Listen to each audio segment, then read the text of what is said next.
Salam, selamat pagi Bapak Ibu Saudara yang terkasih dimanapun berada.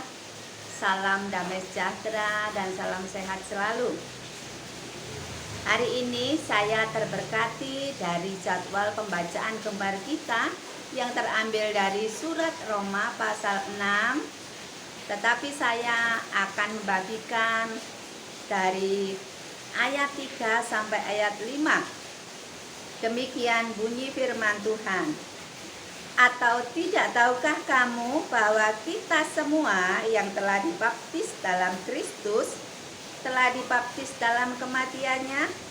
Dengan demikian kita telah dikuburkan bersama-sama dengan Dia oleh baptisan dalam kematian, supaya sama seperti Kristus telah dibangkitkan dari antara orang mati oleh kemuliaan Bapa, demikian juga kita akan hidup dalam hidup yang baru.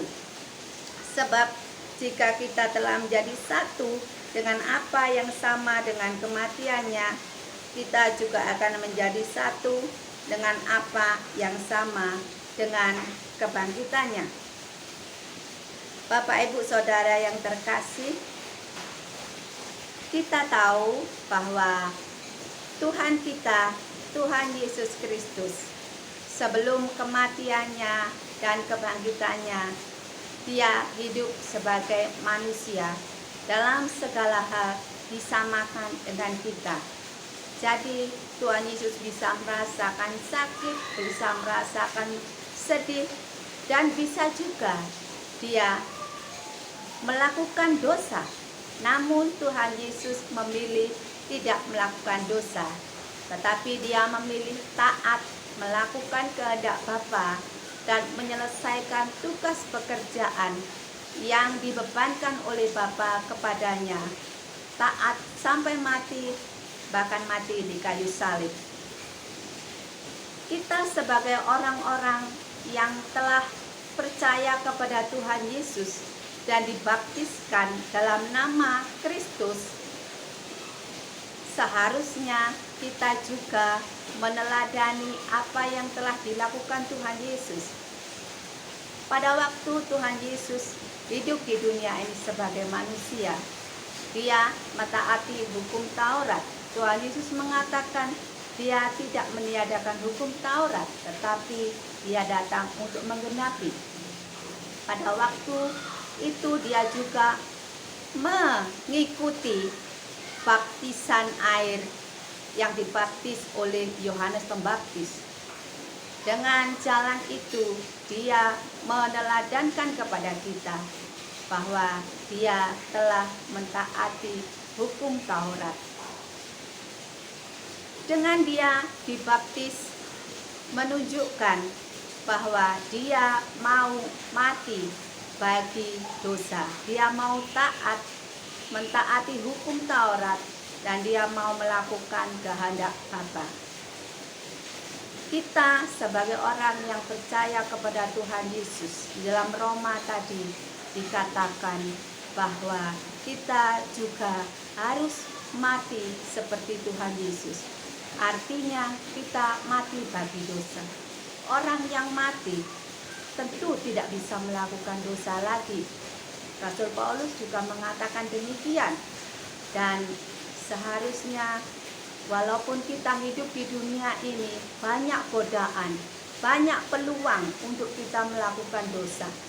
Seharusnya kita mengingat, karena kita telah ditebus oleh Kristus, kita harus melawan godaan dosa itu, dan kita tidak lagi mau melakukan dosa. Memang banyak tantangan, banyak godaan, iming-iming dari kesenangan dunia yang melanda anak-anak Tuhan karena kita masih hidup di dunia ini. Tetapi itu bukanlah menjadi alasan bagi kita untuk kita menyerah.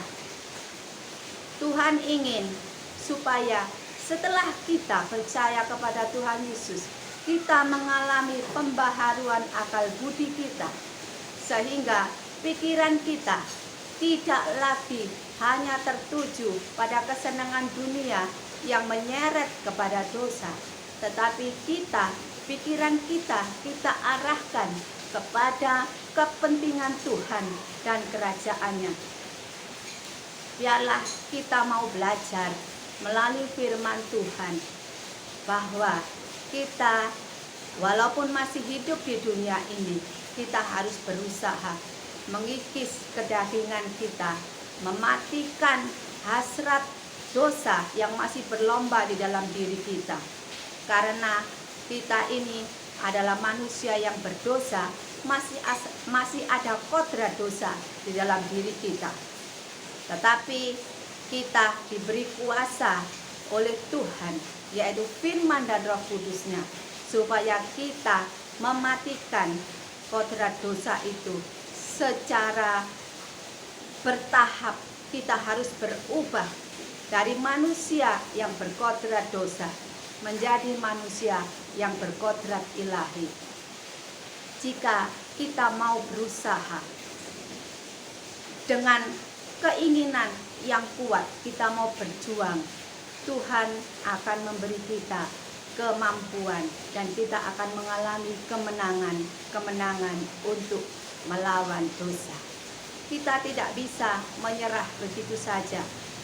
Oh, karena aku masih hidup di dunia ini, aku masih hidup di dalam daging, bagaimana aku harus mati terhadap dosa?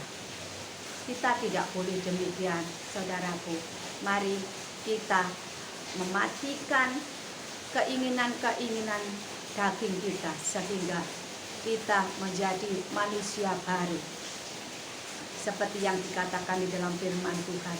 Karena jika kita tidak menjadi manusia baru, yaitu manusia yang meninggalkan, mematikan kodrat dosa dan menuju manusia yang berkodrat ilahi dengan hidup kudus, hidup mengikuti kehendak Bapa, maka kita tidak akan menjadi manusia yang akan menerima janji-janji Allah.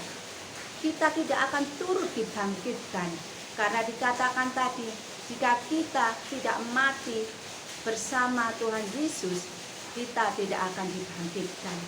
Mari Bapak Ibu Saudara, kita menjadi manusia-manusia yang serupa Kristus, supaya kita layak menerima janji-janji yang diberikan oleh Allah Bapa di kerajaan surga, yaitu menjadi orang-orang yang akan dimuliakan bersama Tuhan Yesus, memerintah di dalam kerajaan Bapa kita di surga. Mari Bapak Ibu, walaupun berat tantangannya, rintangannya yang kita alami saat ini, janganlah kita menjadi putus asa dan menyerah begitu saja.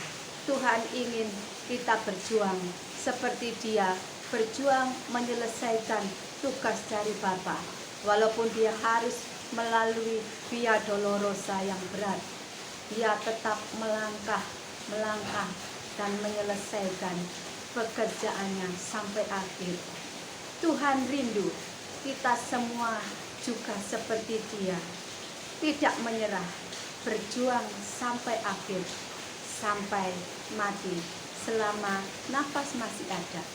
Mari kita berubah terus menerus ke arah manusia ilahi seperti Tuhan Yesus Kristus, manusia yang layak menerima janji-janji Allah.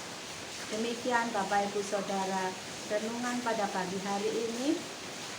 Mari kita tutup dengan doa. Bapa, terima kasih untuk firman-Mu pagi hari ini.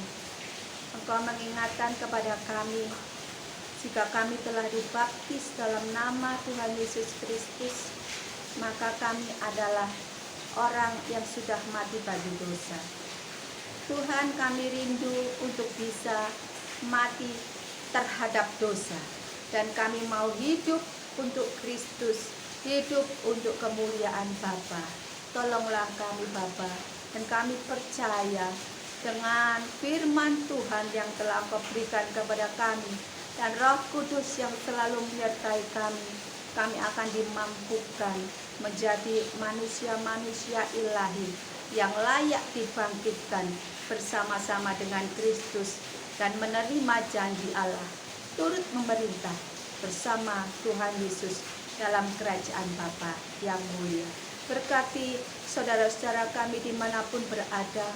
Tolonglah Tuhan dalam kesesakan mereka, dalam tantangan yang mereka hadapi, dalam perjuangan mereka melawan kedagingan. Mohon Tuhan berikan kepada mereka semangat, kekuatan yang baru di dalam nama Tuhan Yesus Kristus, sehingga saudara-saudara kami dimanapun berada, Tuhan mampu mengalahkan dosa dan hidup kudus, hidup untuk kemuliaan Tuhan Yesus Kristus. Terima kasih Bapa, terima kasih. Di dalam nama Tuhan Yesus kami peralaskan doa kami. Haleluya, amin. Selamat beraktivitas Bapak Ibu, selamat berjuang menjadi serupa Kristus. Haleluya.